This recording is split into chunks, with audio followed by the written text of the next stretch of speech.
Transnet Management and the United National Transport Union, Untu, all met at the Transnet Bargaining Council to try and bridge a wage impasse at the entity under the facilitation of the CCMA.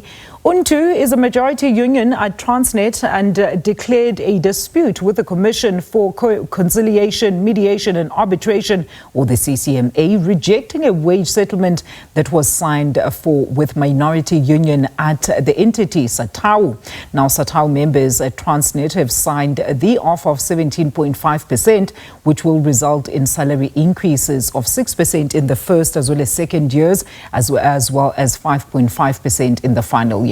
SABC News' economics reporter Katlego Legodi is at the Bargaining Council for more.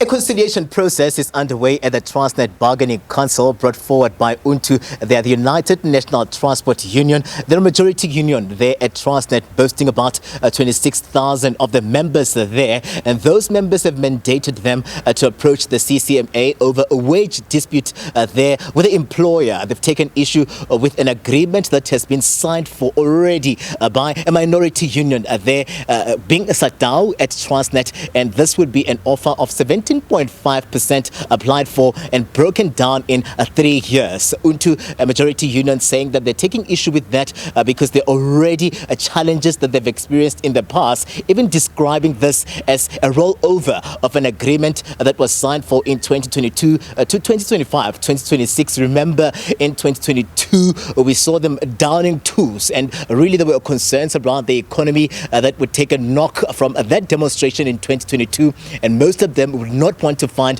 themselves here. Hence, they've roped in the CCMA to try and facilitate the talks here. I'm going to bring into the conversation the Untu spokesperson, Katlego, who will just give us a sense of how we find ourselves here. I mean, at face value, when one looks at that offer, 17.5%, you would say that it's amazing, and one would really rush to sign and accept it. But we see you taking an issue as Untu to say that it's not as it seems, and you've taken issue as well to the staggered approach, the 3-year process that is broken down, as your members have mandated that that would not be the ideal way to go about it. Maybe give us a sense of how we find you here and what would be your expectations from this process. Welcome.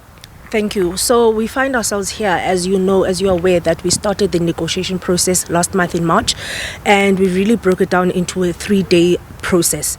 And over those 3 days, the management did table the final offer on the last day, and we rejected this offer because it is an extension of the 2022 wage agreement that Untu and Transnet signed at the time. And really, at the heart of the dispute, we always want to highlight the fact that management does not want to agree to a non-retrenchment clause. Now, as you're aware, that there are many reforms that are taking place. Now you had your vertical separation of Transnet, you have Trim, and then you have T-Frog on the side. So because there are so many changes that are happening, Untu, as a responsible union, want to ensure that there is job security. There's job security for the broader employees of Transnet. And another issue that we have, and at the heart of the dispute, is that we cannot accept an extension of the 2022 wage agreement. We are now in 2025, and we know that the working class is facing economic hardships, and we also know with the latest VAT increase, everyone has received the SMSs, everything is going up. We also know that the food basket has increased by 6% since 2022. So it's really not in the interest of our members to accept an extension of a 2022 wage agreement. We really look at it as anti-progressive, and also look at it as anti-working class. Just give us a sense of then what follows, from this process, because we understand that Satawu has already signed, and one would expect that this money would kick in and the agreement would really take effect. But this process, what does it mean for around that particular agreement that was signed for by some unions there at Transnet? So I just want to also correct that the agreement was signed by Satawu, which is the minority union, and we've also received so much support from other non-recognized unions at Transnet to say that they are behind us. If we go to the streets, they're going to the streets with us. So it's only Satawu that signed that agreement with management. And then also we remember that Untu has achieved the first victory, that Transnet did communicate that they would then unilaterally implement that wage agreement signed with Satawu.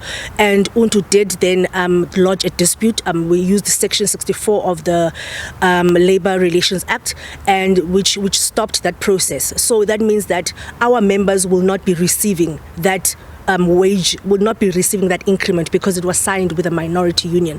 Now, as you remember, in 2022, we went on strike, and then Satawu did join the strike because we did have a consolidated wage demand. However, when Untu signed that agreement in 2022, after getting a mandate from our members, then that was unilaterally implemented to everyone because we hold the majority status. So what we're hoping here for today, really, I think we all remember the impact that 2022 strike had on the economy. The economy lost about 1 billion rand a day. So we really come to the table today hoping that Untu and Transnet are going to find each other, and they will also present an offer that we can take back to our constituencies and say this is the offer that is on the table. But what we are adamant on is that we are not going to take an agreement, or we're not going to take a wage offer that first of all does not prioritize job security, and we're also not going to take an offer that is an extension of 2022.